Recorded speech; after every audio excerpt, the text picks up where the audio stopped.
IB ഉദ്യോഗസ്ഥ മേഘ മരിച്ച സംഭവത്തിൽ ഇപ്പതാ സുഗാന്ത സുരേഷ് എന്ന് പറഞ്ഞ സൈക്കോ, ഇവന്മാരെയൊക്കെ സൈക്കോ എന്നേ വിളിക്കാൻ പറ്റൂ. ഈ സൈക്കോ ഹൈക്കോടതിയിൽ മുൻകൂർ ജാമ്യത്തിന് കൊടുത്തിരിക്കുകയാണ്.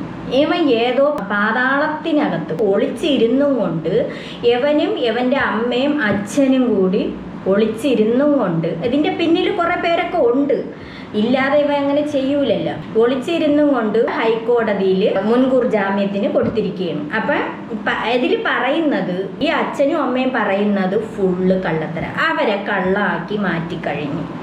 അപ്പം ഈ പെൺകുട്ടി സ്നേഹിച്ചത് തന്നെ യവൻ വിശ്വാസത്തിൻ്റെ പുറത്താണ് സ്നേഹിച്ചത്. അപ്പം യവൻ ചതിക്കുകയാണ് ചെയ്തത്.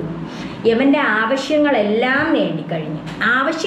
നേടിക്കഴിഞ്ഞപ്പോൾ ഈ പെൺകുട്ടിയെ വലിച്ചെറിയുകയാണ് ചെയ്തത്. അവസാനം ഇതിന് ഒരു നിവർത്തിയും ഇല്ലാത്തതിൻ്റെ പേരിൽ, എല്ലാം സംഭവിച്ചു പോയതിൻ്റെ പേരിൽ ഈ പെൺകുട്ടി ആത്മഹത്യ ചെയ്തു. ട്രെയിനിന് മുന്നിൽ ചാടി. എന്നിട്ട് ഈ സുഗാന്ത സുരേഷ് എന്ന് പറയുന്ന ഈ സാധനം വന്ന് 2 മാസത്തോളം ഈ വിമാനത്താവളത്തിന്റെ അടുത്ത് തന്നെ ഈ കുട്ടി ഒരു വീടെടുക്കുകയും അവിടെ നിന്നുകൊണ്ടാണ് ജോലിക്ക് വരണത്. അപ്പം ഇവൻ അവിടെ പോവുകയും, ഇവന് കൊച്ചിയിലാണ് ജോലി, അവനും IB ഉദ്യോഗസ്ഥയാണ്. രണ്ടുപേരും ഒരുമിച്ചാണ് ട്രെയിനിങ്ങിനൊക്കെ പോയത്. അങ്ങനെയാണ് ഇവർ പരിചയപ്പെടുന്നത്. ഇത് യവൻ അവിടെ പോയിട്ട് യവളുമൊത്ത് യവൻ 2 മാസം വരെ താമസിക്കുകയും എന്നിട്ട് ഗർഭചിത്രം നടത്തുകയും ചെയ്തു. ഈ കുട്ടി 2 മാസം പ്രഗ്നൻ്റ് ആയിരുന്നെന്ന് പറയുന്ന കേട്ടു. അപ്പോൾ ഗർഭചിത്രം നടത്തിയതിൻ്റെ രേഖകളെല്ലാം ഈ വീട്ടിൽ നിന്ന് ഈ പെൺകുട്ടിയുടെ അച്ഛനും അമ്മയും പോവുകയും, അവർക്ക് തെളിവുകൾ വേണമല്ലോ, അങ്ങനെ ഇതിൻ്റെ ബാഗിൽ നിന്ന് കിട്ടുകയും ചെയ്തു. ഈ 2 മാസം വരെ അവിടെ താമസിച്ച് ഇതൊന്നും അച്ഛനും അമ്മയൊന്നും അറിയുന്നില്ല.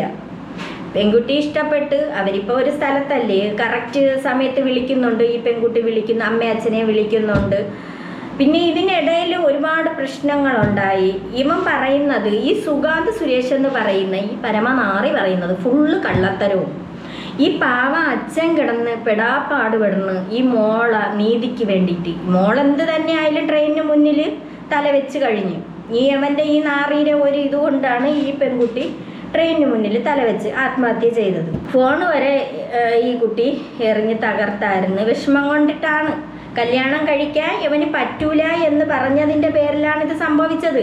ഈ കല്യാണം കഴിക്കാൻ പറ്റൂല എന്ന് ഇവൻ പറയണത് ഇവന് വേറെ സ്ത്രീകളുമായിട്ട് ബന്ധമുള്ളതിൻ്റെ പേരിലാണ് ഇവൻ പറഞ്ഞത്. ഇവന് കല്യാണം കഴിക്കാൻ പറ്റൂല എന്നുള്ളത്. ഈ പെൺകുട്ടിക്ക് ഇത് അറിഞ്ഞൂടെയിരുന്നു. ഇവള് ഭയങ്കരമായിട്ട് ഇവനെ ഇഷ്ടപ്പെട്ടു. ഒന്നും അറിഞ്ഞില്ല സത്യം പറഞ്ഞാൽ. യവൻ അവിടെ 2-3 സ്ത്രീകളെ വെച്ചോണ്ടിരിക്കുമായിരുന്നു. അതുപോലെ ഈ പെൺകുട്ടിയുടെ അടുത്തും വരുമായിരുന്നു. അവർ അങ്ങനെ വീടെടുത്ത് താമസമൊക്കെ, ആ വീട്ടിൽ താമസമൊക്കെ കഴിഞ്ഞ് അങ്ങനെ ഈ കുട്ടി പ്രഗ്നൻ്റ് ആയിട്ട് തിരുവനന്തപുരം ഒരു ഹോസ്പിറ്റലിലാണ് കൊണ്ടുപോയി പിന്നെ ഗർഭചിത്രം നടത്തിയെന്ന് പറയുന്നു. ഇതിന് ഒരുപാട് പൈസ ചിലവ്. ഇതിന് കൂട്ടുനിന്നവരൊക്കെ കാണും. അതൊക്കെ ഇനിയിപ്പോൾ പോലീസ് കണ്ടെത്തട്ട്. എന്ത് തന്നെ ആയാലും അവൻ പാതാളത്തിനകത്ത് ഒളിച്ചിരുന്നും കൊണ്ട് ഇപ്പം ഹൈക്കോടതിയിൽ മുൻകൂർ ജാമ്യത്തിന് കൊടുത്തു. ഇവൻ്റെ പിന്നിൽ ഒരു സെറ്റ് തന്നെയാണ്. എന്തുകൊണ്ട് പോലീസിന് പിടിക്കാൻ കഴിയുന്നില്ല? ലുക്കൗട്ട് നോട്ടീസൊക്കെ ഇറക്കി എന്ന് പറയണേ. ഇവൻ എന്തിനും ലുക്കൗട്ട് നോട്ടീസ്? ഇവൻ അപ്പോഴപ്പോഴുള്ള വാർത്തകൾ കണ്ടുകൊണ്ടിരിക്കുകയാണ്. യവൻ്റെ മൊബൈലും യവൻ്റെ അമ്മേരെ അച്ഛൻ്റെ മൊബൈൽ സ്വിച്ച് ഓഫ് ആണെന്ന് പറയണം. യവന് അല്ലാതെ തന്നെ യവനെ വാർത്തകൾ അറിയിക്കാൻ ആളുകളുണ്ടല്ലോ. അപ്പം യവൻ എല്ലാ വാർത്തകളും, എല്ലാ മീഡിയയുടെ മുന്നിൽ വരുന്ന വാർത്തകളെല്ലാം ഇവൻ കണ്ടുകൊണ്ടിരിക്കുകയാണ്. ഇവൻ അപ്പോഴപ്പോഴുള്ള കാര്യങ്ങൾ അറിഞ്ഞുകൊണ്ടിരിക്കുകയാണ്. അവൻ അതുകൊണ്ടാണ് കുഴൽക്കിണറിനകത്താണോ എന്തോ എന്ന് അറിയാൻ വയ്യ. ഇവൻ എവിടെയായാലും ഒളിച്ചിരുന്നും കൊണ്ട് ഇവൻ ഇതെല്ലാം വാർത്തകളെല്ലാം കണ്ടും കൊണ്ട് ഇവൻ ഇപ്പോൾ ഹൈക്കോടതിയിൽ മുൻകൂർ ജാമ്യത്തിന് കൊടുത്തിട്ട് ഇവൻ ഓരോ വാക്കുകൾ പറയുന്നുണ്ട്. അതിൽ ആ ഹർജിയിൽ എഴുതിയിരിക്കുന്ന പോയിന്റുകൾ അത്രയും അച്ഛനും അമ്മയാണ് മാനസികമായിട്ട് ഈ പെൺകുട്ടിയെ, ഇവർ ഭയങ്കര ഇതിലായിരുന്നു കഴിഞ്ഞിരുന്നത്. ഇവരാണ് തകർത്തത്. അച്ഛനും അമ്മയും കൂടെയാണ് ഈ കുട്ടിയെ ഒരുമാതിരി ആക്കിയത്. ഇവൻ്റെ വിജയത്തിന് വേണ്ടിയുള്ള പുറപ്പാടാണ് ഇവൻ. ഇങ്ങനെയുള്ള കള്ളത്തരങ്ങൾ പറഞ്ഞേ ഇന്ന് ജീവിക്കാൻ പറ്റുള്ളൂ. ഒരു കോടതിയുടെ മുന്നിലായാലും ചെന്ന് സത്യസന്ധതയ്ക്ക് വിലയില്ല. കള്ളത്തരം പറയണേ, ഈ കള്ളത്തരത്തിന് മാത്രമേ വിലയുള്ളൂ. ഇതാണ് ഇവിടെ നടക്കുന്നത്. നമുക്കൊന്ന് കേട്ട് നോക്കാം എന്തൊക്കെയാണ്. എന്നാൽ ഞെട്ടിക്കുന്ന ആരോപണങ്ങളാണ് ഈ ഫ്രോഡ് ആ പെൺകുട്ടിയുടെ കുടുംബത്തിനെതിരെ പിതാവിനെതിരെ ഉന്നയിച്ചിരിക്കുന്നത്. പേട്ട പോലീസ് രജിസ്റ്റർ ചെയ്ത കേസിൽ നിലവിൽ സുകാന്ത് സുരേഷിനെ പ്രതി ചേർത്തിട്ടില്ല. കേസിൽ താൻ നിരപരാധിയാണെന്നും RBI ഓഫീസറുടെ മരണത്തിൽ പങ്കില്ലെന്നുമാണ് സുകാന്ത് സുരേഷിന്റെ വാദം. മകളെ മാനസികമായും ശാരീരികമായും ചൂഷണം ചെയ്തെന്ന ആ കുടുംബത്തിന്റെ ആരോപണത്തിൽ തന്നെ അറസ്റ്റ് ചെയ്തേക്കുമെന്ന് ഭയക്കുന്നതായി സുകാന്ത് ഹർജിയിൽ ചൂണ്ടിക്കാട്ടുന്നുണ്ട്. RBI ഉദ്യോഗസ്ഥയുടെ മരണത്തിൽ സഹപ്രവർത്തകനായ സുകാന്ത് സുരേഷിനെയാണ് ഉത്തരവാദിയെന്ന് കാട്ടി കുടുംബം രംഗത്തെത്തിയത്. തുടർന്ന് ഒളിവിൽ പോയ സുകാന്ത് മുൻകൂർ ജാമ്യം തേടി ഹൈക്കോടതിയെ സമീപിക്കുകയായിരുന്നു. RBI ഉദ്യോഗസ്ഥയായ 24-കാരിയുടെ മരണത്തിൽ തനിക്ക് യാതൊരു പങ്കുമില്ലെന്നാണ് സുകാന്ത് ഹർജിയിൽ പറയുന്നത്. മറിച്ച് വൈകാരികമായും മാനസികമായും ഏറെ അടുത്തവരായിരുന്നു തങ്ങളെന്നും വിവാഹം കഴിച്ച് ഒരുമിച്ച് ജീവിക്കാൻ ആഗ്രഹിച്ചിരുന്നുവെന്നും ഹർജിയിൽ പറയുന്നു. യുവതി ഇക്കാര്യം വീട്ടുകാരെ അറിയിക്കുകയും തന്റെ മാതാപിതാക്കൾ യുവതിയുടെ വീട്ടിലെത്തി വിവാഹകാര്യങ്ങൾ സംസാരിക്കുകയും ചെയ്തുവെന്നും ഹർജിയിൽ പറയുന്നുണ്ട്. എന്നാൽ ജ്യോതിഷിയുടെ അഭിപ്രായം ഇക്കാര്യത്തിൽ തേടാനായിരുന്നു യുവതിയുടെ വീട്ടുകാരുടെ തീരുമാനം. ജ്യോതിഷിയെ കണ്ടതിനു ശേഷം എന്താണ് പറഞ്ഞത് എന്നതുൾപ്പെടെ ഒരു കാര്യവും പറയാൻ യുവതിയുടെ വീട്ടുകാർ തയ്യാറായില്ല. മാത്രമല്ല താനുമായി ഏതെങ്കിലും വിധത്തിൽ ബന്ധം പുലർത്തുന്നതിനെ രൂക്ഷമായി എതിർത്തു. മൊബൈൽ നമ്പർ പോലും ബ്ലോക്ക് ചെയ്ത് തമ്മിൽ ബന്ധപ്പെടാതിരിക്കാൻ യുവതിയോട് നിർദ്ദേശിച്ചു. എന്നാൽ മാതാപിതാക്കളെ ഇത്തരം സമീപനത്തിൽ നിരാശയായ യുവതി തനിക്കൊപ്പം നിൽക്കാനാണ് തീരുമാനിച്ചതെന്നാണ് സുകാന്ത് പറയുന്നത്. യമ ഇനി എന്തേര് പറഞ്ഞാല് ആ പെൺകുട്ടി മരിച്ചു പോയില്ലേ? ആ പെൺകുട്ടി മരിച്ചു. ഇനി അവൻ എന്തേര് തോന്നിയാസം പറഞ്ഞാലും ഇനി അതിനൊന്നും ഒരു ഇതുമില്ല, ഒരു വിലയില്ലെന്ന് അവന് മനസ്സിലായി. ഈ ക്രിമിനലിൻ്റെ കൂടെ കുറേ എണ്ണം കാണും. പക്ക ക്രിമിനലിൻ്റെ കൂടെ ഈ സൈക്കോ ആയ ഇവൻ്റെ കൂടെ കുറേ എണ്ണം കാണും. അതുകൊണ്ടാണ് ഇവൻ ഇത്രയും ധൈര്യത്തിൻ്റെ പുറത്ത് പോരെങ്കിൽ കുറേ പണം കൂടെ ഉണ്ട്. ഈ പണം കൊണ്ട് എന്തോ ആവാമെന്നൊരു തോന്നലാണ് ഇവനുണ്ടാവുന്നത്. മറ്റൊരു പാവങ്ങൾ മറ്റേ ഈ അച്ഛനും അമ്മയ്ക്കും കൂടെ നിൽക്കാൻ ആരുമില്ല. ഈ ഒരു പെൺകുട്ടിയായിരുന്നു. അപ്പോഴ് അതിന് കൂടെ നിൽക്കാൻ ഒരു സഹോദരനാവട്ടെ ബന്ധുക്കാരാവട്ടെ ആരുമില്ല. ഈ അമ്മയും അച്ഛനും കൂടെ ഒറ്റയ്ക്ക് നിന്നാണ് പോരാടുന്നത്. ഈ അച്ഛൻ ഇത്ര നിസ്സഹായ അവസ്ഥയിൽ നിൽക്കണമെങ്കിൽ അത് നമുക്ക് ആ മീഡിയയുടെ മുന്നിലൊക്കെ സംസാരിക്കണ കേട്ട് കഴിഞ്ഞാൽ നമുക്ക് അത്രയ്ക്കും വിഷമം വരും. സത്യം പറയാൻ അത്രയ്ക്കും വിഷമം വരും. ഈ അച്ഛൻ്റെ ഒരു വിഷമം ഒന്നിനൊന്നു പോലും ഇല്ലാതെ ഈ ഒരു പെൺകുട്ടി മാത്രമേ ഉള്ളായിരുന്നു. ഈ കുട്ടിക്ക് ഈ അവസ്ഥയിൽ വന്നതിന് ഒരു വല്ലാത്തൊരിതാണ്. ഒന്ന് മിണ്ടാനോ ഒന്ന് പറയാനോ ആ വീട്ടിൽ വേറെ ആരും ഇല്ല. കെട്ടിയിരുന്നെങ്കിലും ശരിയാണ്, ഇവൻ കെട്ടിയിരുന്നെങ്കിൽ ഈ പെൺകുട്ടിയെ കൊന്നനെയായിരുന്നു.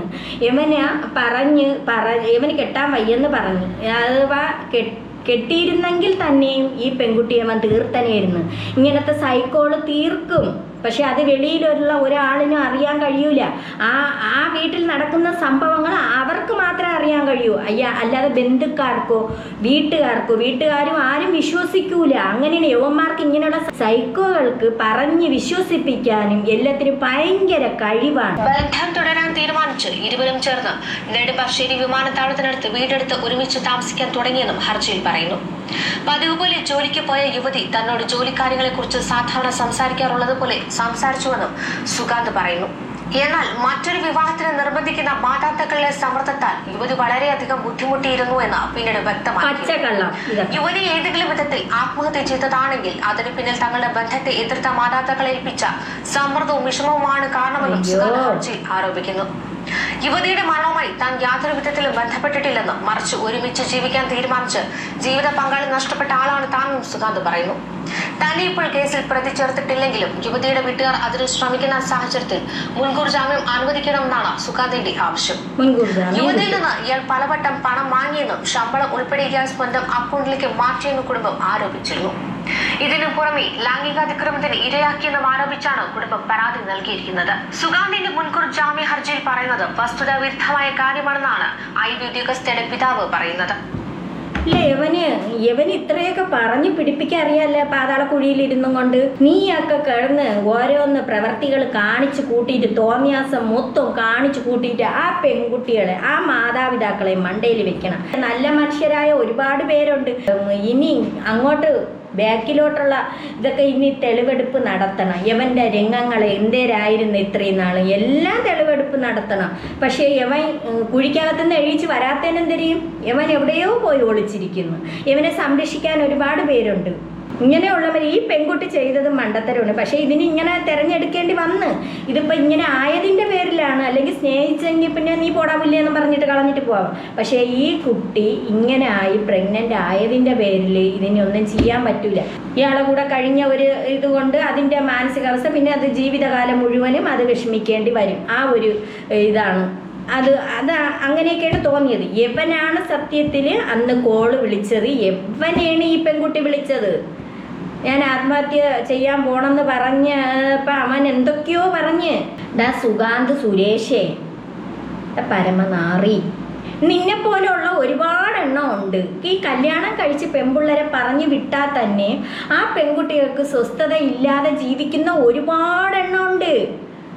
കിടന്ന് മർദ്ദനവും മദ്യപാനവും മയക്കുമരുന്നും പെണ്ണ് കേസും എന്നിട്ട് അവന്മാർ നല്ല പുള്ള ചമയും. എടാ നീയൊക്കെ ഒരു കാലത്ത് നീയൊക്കെ അനുഭവിക്കും. നീയൊക്കെ ഈ ഭൂമിയിൽ നിന്ന് തന്നെ നീയൊക്കെ അനുഭവിച്ചിട്ട് പോയി. എത്ര പണം ഉണ്ടെന്ന് പറഞ്ഞിട്ട് കാര്യമില്ല. ഈ ഒരു കാര്യത്തിൽ ഒരു പെൺകുട്ടികളെ കൊണ്ടു ചെന്നാൽ തന്നെ അവിടെ അനുഭവിക്കുന്നതായ വേദന ആ പെൺകുട്ടികൾക്ക് മാത്രമേ അറിയാൻ കഴിയൂ. വേറെ വെളിയിലൊരാളിന് അറിയാൻ കഴിയൂല. വേണമെങ്കിൽ അവരെ ബന്ധുക്കാർ കൂടി അടുത്ത് നിൽക്കുന്ന അച്ഛനും അമ്മയും അവർ സഹോദരിയായാലും അവർ കൂടി സപ്പോർട്ട് ചെയ്യും. എന്തൊക്കെ പറഞ്ഞു കഴിഞ്ഞാലും ആ വീട്ടുകാർ ഈ ക്രിമിനലുകൾക്ക് സപ്പോർട്ട് ചെയ്യും. അങ്ങനെയാണ്. എത്ര പെൺകുട്ടികൾ അവരെ വീട്ടിൽ ചെന്ന് പറഞ്ഞാലും ഇങ്ങനെയൊക്കെ സംഭവിച്ചെന്ന് പറഞ്ഞാലും അവർ വീണ്ടും യോജിപ്പിക്കാനേ നോക്കൂ. ഈ ക്രിമിനൽ പരമനാറികളെ കൂടെ ഈ കുട്ടി കല്യാണം കഴിച്ചിരുന്നെങ്കിലും ഇത് ആത്മഹത്യ ഒന്നി അവൻ കൊന്നു കെട്ടി തൂക്കിയനാ. ഇതിൽ രണ്ടിലേതെങ്കിലും നടന്നനാ. പരമനാറികളായ നീയൊക്കെ പെൺകുട്ടികളെ നിങ്ങളൊക്കെ ഒന്ന് അറിയാനുള്ളത് കല്യാണം കഴിഞ്ഞിട്ടായിരുന്നാലും നിങ്ങളിങ്ങനെ മാനസികമായിട്ട് ശാരീരികമായിട്ട് നിങ്ങൾ ഇങ്ങനെ തളർന്ന് ഇങ്ങനെ ജീവിക്കരുത്. നിങ്ങൾ അവിടെ എന്തെങ്കിലും ഒരു ഇതുണ്ടെങ്കിൽ ഓടാന്നും പറഞ്ഞ് കളഞ്ഞിട്ട് പോകണം. അതുപോലെ കല്യാണത്തിന് മുമ്പ് നിങ്ങൾ ആരെങ്കിലും സ്നേഹിച്ചിട്ടുണ്ട് എന്തെങ്കിലും ഒരു ചെറിയ സൂചന കിട്ടിയാൽ പോലും നിങ്ങൾ ജീവിക്കാൻ നിൽക്കരുത്. അത് നിങ്ങളത് കളഞ്ഞിട്ട് പോകണം. അമ്മയെ അച്ഛനെ വേദനിപ്പിക്കരുത് എന്ന് പറഞ്ഞാൽ ഈ കുട്ടി ഇപ്പോൾ ചെയ്തിരിക്കുന്ന മേഘ എന്ന പെൺകുട്ടി അങ്ങ് മരിച്ച് ഇത്രത്തോളമായി. ഈ വേദനകൾ അത്രയും ഒരു നീതിക്ക് വേണ്ടി ഒരു അച്ഛൻ കിടന്ന് പോരാടുന്നത് അവർക്ക് മാത്രമേ അറിയാൻ കഴിയൂ. സുഗാന്ത് സുരേഷ് എന്ന് പറഞ്ഞ നാറി അത്രയും ഈ കുട്ടിയുടെ അക്കൗണ്ടിൽ വന്ന പൈസ അങ്ങ് എടുത്തിട്ട് ഇപ്പോൾ പറയുന്നത് എന്താണ്? അതുപോലെ തിരിച്ചങ്ങ് മേടിച്ചിട്ടുണ്ടെങ്കിൽ തിരിച്ചിട്ട് കൊടുത്തിട്ടുണ്ട്. നമ്മളിൽ ഭയങ്കര ഇഷ്ടത്തിലായിരുന്നു. വീട്ടുകാർക്കായിരുന്നു എതിർപ്പ്. വീട്ടുകാർക്ക് എതിർപ്പായിരുന്നു അച്ഛനും അമ്മയും. അവരെല്ലാവരും സമ്മതിച്ചതാണ്. ഈ ഒരു മോളല്ലേ ഉള്ളൂ. അപ്പോൾ ആ മോള് പറയുന്ന കണക്കിന് സമ്മതിച്ച് കല്യാണം നടത്തിക്കണം. പക്ഷേ ഇവന് കെട്ടാൻ താല്പര്യമില്ല. എന്തുകൊണ്ടാണ്? ഇവന് പരസ്ത്രീ ബന്ധം ഉള്ളത് കൊണ്ടാണ് ഇവൻ ഇങ്ങനെ ചെയ്യുന്നത്. കെട്ടിക്കഴിഞ്ഞാലും ഒരു പക്ഷേ ആളുകളെ ബോധ്യപ്പെടുത്താൻ വേണ്ടി ഇങ്ങനെയുള്ളവന്മാർ സൈക്കോള് കെട്ടിയിട്ട് ഈ പെൺകുട്ടി അഡീഷണലായിട്ട് വെച്ചുകൊണ്ടിരിക്കുകയും ചെയ്യും. ഈ പരമനാറി കണ്ട പെണ്ണുങ്ങളുടെ പോകും. പിന്നെ അവസാനം ഈ പെൺകുട്ടി അതിനകത്ത് കിടന്നും കൊണ്ട് ജീവിതകാലം മുഴുവനും ഇത് ഉയരെരിയേണ്ടി വരും. യവനെ എത്ര നാൾ പിടിച്ചു വയ്ക്കും? അങ്ങോട്ട് പോയാൽ അവിടെ പോവല്ലെന്ന് പറയാം, അങ്ങോട്ട് പോവല്ലേ എന്ന് പറയാം, ഇങ്ങോട്ട് പോയാൽ ഇങ്ങോട്ട് പോവല്ലേ എന്ന് പറയും. ഈ പല സ്ഥലത്തും ആവുമ്പോഴത്തേക്ക് പറ്റൂല. ഈ പെൺകുട്ടിയെ കൊണ്ട് താങ്ങാൻ പറ്റൂല. എന്തായാലും ആ അവസ്ഥ വരുന്ന മുമ്പ് ഈ പെൺകുട്ടി എന്തോന്ന് ചെയ്ത് ഇവൻ കെട്ടാത്തതായിരുന്നു നല്ലത്. ഇവൻ കെട്ടിയിരുന്നെങ്കിൽ ഈ കുട്ടിയെ കൊന്നനാ. ഒന്നേ അടിച്ചു കൊന്ന് കെട്ടി തൂക്കിയനാ. എന്നിട്ട് അവൻ പല പെണ്ണുങ്ങളോടെ പോയനാ. ഒന്നും പറയാനില്ല. ഈ അച്ഛന് നീതി കിട്ടുമെന്ന് ഒരു ഉറപ്പില്ല. ഇവൻ മുൻകൂർ ജാമ്യം കൊടുത്തു കഴിഞ്ഞു. ഒളിച്ചിരുന്നും കൊണ്ട് കൊടുത്ത്. ഇവൻ്റെ പിന്നിൽ ഒരുപാട് പേരുണ്ട്. പോരെങ്കിൽ ഐ.ബി. ഉദ്യോഗസ്ഥനും കൂടെയാണ്. അങ്ങനെയുള്ള ഒരിത് ഇവന് ലുക്കൗട്ട് നോട്ടീസൊക്കെ അയച്ചിട്ടുണ്ട്. ലുക്കൗട്ട് നോട്ടീസ് അയച്ചിട്ട് കണക്കിനാണെങ്കിൽ എന്നേ പിടിക്കാനുള്ളതാണ്. അപ്പം ഇത് എന്തുകൊണ്ട് പിടിക്കണില്ല അവനാ? ഇവന്മാരെയൊക്കെ ജനങ്ങൾ പെരുമാറണം. ഇത് അതേ പറ്റൂ. അവിടെ കുറേ നാക്കെടുക്കാ പ്രാണികൾ കിടക്കണം ഇവൻ്റെ വീട്ടിൽ. ഇവൻ വീടും പൂട്ടി ഇവനും അവൻ്റെ അമ്മച്ചി അച്ഛനും കൂടെ പോയി. ആ അമ്മച്ചിയും അച്ഛനും കൂടെ പോയി ഇവനും കൂടെ പോയതിന് ശേഷം ആ വീട്ടിൽ കുറേ നാക്കെടുക്കാ പറഞ്ഞ് 8-10 പശുക്കളുണ്ടെന്ന് പറഞ്ഞു. കോഴികളുണ്ട്. അതുപോലെ ഡോഗുകൾ. നമ്മളെ സാധാരണ ഈ നാടൻ ഡോഗുകളൊന്നുമല്ല. ഇവരൊക്കെ കൂടിയ വിലയ്ക്കൊക്കെ വാങ്ങിച്ചിരുന്ന ഡോഗുകളാണ്. അതിൻ്റെയൊക്കെ ആ വീട്ടിലെ നിലവിളി കേൾക്കണമെന്നാണ് പറയണത്. അതിനൊന്നും ഫുഡില്ല. കഷ്ടമല്ലേ ഇടാ ദുഷ്ടന്മാരെ നീയൊക്കെ ഈ കാണിക്കണത്? അതിനെയൊക്കെ ആരെങ്കിലും ഒന്ന് ഏറ്റെടുത്തെങ്കിൽ മതിയായിരുന്നു. നാക്കെടുക്കാ പ്രാണികളെയൊന്നും ഇങ്ങനെ വെള്ളം കൊടുക്കാതെ ഇട്ടിരുന്നൂടാ. ആരെങ്കിലും ആ നാട്ടുകാരായിരുന്നാലും ആരെങ്കിലും അതിനെയൊക്കെ ഒന്ന് സഹായിക്കണമായിരുന്നു. പാവം, അതൊക്കെ എന്ത് തെറ്റ് ചെയ്ത്? അതിനൊക്കെ എന്തറിയാം? അതിനൊക്കെ സംസാരിക്കാൻ അറിയാമോ? ഈ ദുഷ്ടന്മാരെ പോലെ സംസാരിക്കാൻ അറിയാമോ? ഇല്ലല്ല. ഇതുപോലെ ചെയ്യാൻ അറിയാമോ? ഇല്ല. ഇതൊക്കെയാണ് അവിടെ നടക്കുന്നത്. ഇതിപ്പം ഹൈക്കോടതിയിൽ മുൻകൂർ ജാമ്യം കൊടുത്തിരുന്നെങ്കിൽ അവൻ ഒരു തെറ്റും ചെയ്തിട്ടില്ല, അങ്ങനെയാണ് ഇങ്ങനെയാണെന്നൊക്കെ പറഞ്ഞു. ഈ തെളിവ് 1-2 തെളിവ് മാത്രമേ ഉള്ളൂ. ഇതിപ്പോൾ ഒന്നും സംഭവിക്കാൻ പോണില്ല. യമ സുഖമായിട്ട് ഊരിപ്പോവും, സുഖമായിട്ട് ഇറങ്ങി വരും. ഇങ്ങനെയുള്ള ഈ നാറികളെ പോലെയുള്ളവരെ ഇഞ്ചിൻ ചായച്ച് ചതച്ചതിന് ശേഷം, ഇഞ്ചിൻ ചായറ്റ് നാട്ടുകാർ പെരുമാറിയതിന് ശേഷം പോലീസിൽ ഏൽപ്പിക്കണേണ് നല്ലത്. എടാ നീ വെളിയിൽ വാ, അതാണ് പറ്റിയത് നിനക്ക്. വെളിയിൽ വന്ന് മര്യാദയ്ക്ക് നടന്ന സംഭവങ്ങൾ പറയാം. ഈ പെൺകുട്ടി ചെയ്തതും അബദ്ധമാണ്. ഇതിനൊക്കെ പോയി പുറപ്പെടണം. ഇങ്ങനെയുള്ളവന്മാരുടെ എന്തിന് പോണ്? നീതി കിട്ടണേ എന്ന് പ്രാർത്ഥിക്കുക, അല്ലാതെ പിന്നെ ഒന്നും പറയാനില്ല.